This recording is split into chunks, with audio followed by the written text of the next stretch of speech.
Check out carmarshal.com. The link is in the description. They help support us. 14-year-old Minnesota girl is facing felony child pornography charges.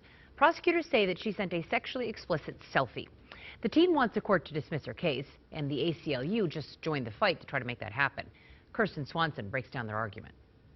Court documents explain the 14-year-old girl used Snapchat, a popular social media app, to take a sexually explicit photograph of herself. She sent the selfie to a boy at her school who, according to court documents, took a screenshot of it and sent it to other people. One of those people went to police, and Rice County prosecutors filed charges against the teen. The family's upset. I mean, this could have a devastating impact on her life. Teresa Nelson is the legal director of Minnesota's branch of the ACLU. The group filed this argument in support of the teen, trying to convince the court to dismiss the case. The purpose of the law is to protect people who are victimized, to protect children who are victimized. We don't have a victim in this case. In the brief, Nelson argues the 14-year-old cannot criminally use or victimize herself by sending the selfie.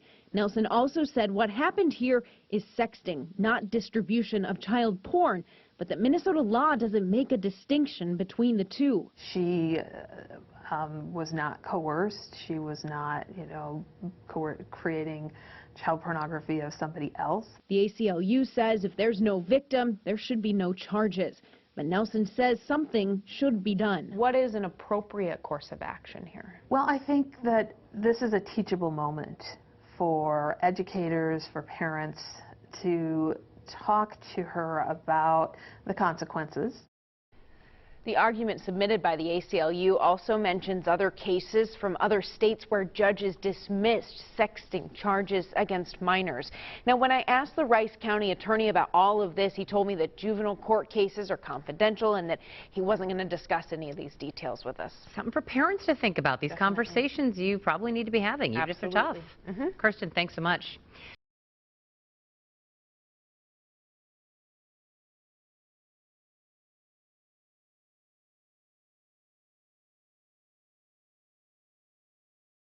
Fourteen-year-old charged with child porn for giving pictures of herself to her boyfriend. A 14-year-old girl who took pictures of herself and sent them to her boyfriend is now facing child pornography charges in Minnesota. By Jack Burns, December 24, 2017. Illustrating the absurd nature of the state, a 14-year-old girl in Minnesota has been charged with felony child pornography charges after she took pictures of herself and sent them to her boyfriend. The teen was sexting someone she knew, who then took a screenshot of the image, and passed it around among friends. After someone brought the image to the police, the girl was charged. Now the American Civil Liberties Union is calling for the court to drop the charges against the minor. ACLU's legal director, Teresa Nelson, filed a brief with the court, asking the court to dismiss the charges on the basis that the child cannot be charged as a criminal since it was she who is the victim of the actions of another. She wrote the girl cannot criminally use or victimize herself, meaning she was not coerced, threatened, or intimidated into child pornography. She sent the image of her own volition to another person. To suggest that a juvenile who sends a sexually explicit selfie is a victim of her own act of child pornography is illogical, Nelson said. Child pornography laws are supposed to protect minors from predators, and Jane Doe is not a predator. Advertisement. In Nelson's mind, the problem is with Minnesota law, not the actions of the child. Minnesota's legal system does not distinguish child pornography from simple sexting, and treats sexting among minors as child porn. The purpose of the law is to protect people who are victimized, to protect children who are victimized. We don't have a victim in this case. She was not coerced. She was not creating child pornography of someone else. The thought that a 14-year-old would be labeled as a child pornographer and have to register as a sex offender for the rest of her life is an enigma to some who see the broader implications of a conviction. I think the person who sent the picture to everyone else should be charged with child pornography, said Kasey, a member of the community. Read more, Rise of the Nanny State, 5-year-old boy charged with sexual misconduct for dropping pants on playground. However, Even charging the other student who is presumably also a minor with disseminating the image is a delicate balancing act.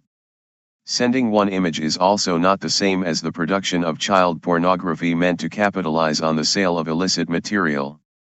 How can law enforcement protect children, and at the same time bring child pornographers to justice? The very serious question has few right answers according to those who attempt to answer it. For starters, the government should adhere to its own time-honored traditions of not charging minors as adults.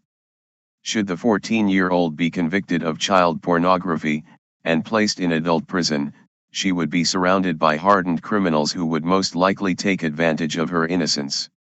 If the child had not been harmed enough by having her naked image spread around town, going to prison at such a young age will undoubtedly be a more horrific, traumatizing experience. The family's upset. This could have a devastating effect on her life. Nelson's contention the girl's actions constituted a victimless crime may resonate with the court, or it may have no effect on the outcome of the trial and charges. However, at any rate, the story of one teen's fight for freedom from prison and freedom from being branded and labeled a child pornographer, also serves another purpose. I think this is a teachable moment for educators, for parents, to talk to her about the consequences, Nelson said. It's a cautionary tale, and probably a call to action for the legislature to update our law to make it clear that, in this situation, kids shouldn't be charged with felonies for creating material of themselves that they share. Read more. 12-year-old girl arrested, charged, and booked into jail for playing a game of butt pinching at school. As TFTP has reported, the courts have a sordid history of charging children for adult crimes and prosecuting them in adult court. In Arizona, for example, teenagers caught with marijuana paraphernalia and weed residue can be and are routinely charged as adults with felony possession of marijuana, no matter if the only plant material is enough to fit underneath one's fingernail. When it comes to smartphones, there is really no limit to the number of federal crimes with which people can be charged.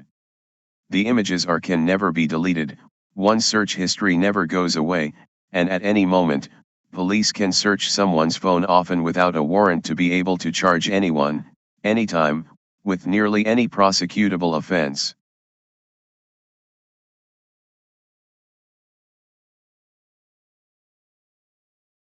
County, this is Charlotte County Cop Watch, and I wanted to explain what fair use is. You can use pieces of news articles if you're doing it for news reporting, you have commentary, and you're doing it for education purposes. So that's what fair use is, as you can see right here. Another reason why I wanted to make this video is to let you know I have just joined with Patreon. A nice thing with Patreon, I make no money on YouTube. They took the money away years ago, and so this is another way to give, and it's a nice thing too because you can give monthly. You can give $1, $5, $10, whatever. I do 4 to 5 hours a day on trying to wake the sheeple up on how corrupt it is and different ways that you can fight the corruption. So Patreon is a way that you can do it, and then of course the old way is still there. Donate to Sheriff County Cop Watch with PayPal or credit card. So keep that in mind. 4 to 5 hours a day. I make no money, but the corruption happened to me and I'm sick of it, so I'm trying to wake people up. But my wife would love it if if we could get some help out there. There's 47,000 subscribers. Just think if each one of you subscribers just gave let's say actually yes, $1 a month. 47,000 subscribers gave $1 a month. That would be awesome. That's not going to happen. But anyways, that would be great if it did happen. But do the math in your head. Just think about it. Like I said, 4 to 5 hours a day. I get no money from YouTube. YouTube has gone nuts. You can't do anything anymore. They're taking the money away everywhere. So these are a couple different ways that you can still help out with all this time that I put in. And as you know, I'm in a special situation where at least I can do it. 4 to 5 hours a day. We have a cleaning company during the day. That's what allows me to do this, and we're debt free. So this is my hobby. I don't go fishing and all that other crap. I try to save the world.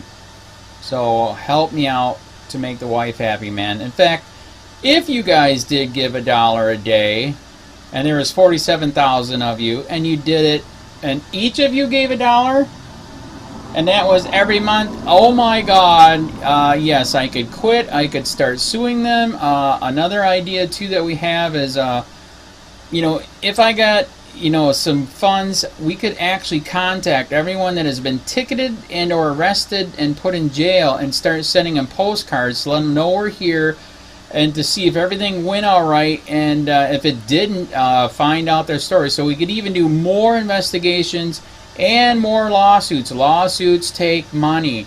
So just think about that. You know, 47,000 of you so far right now. You know, $1 a day. I mean, $1 a month on Patreon, or $5 a month Patreon, 10, 20, whatever. Just do the math in your head. Help out. This is a lot of work every single day. Thanks.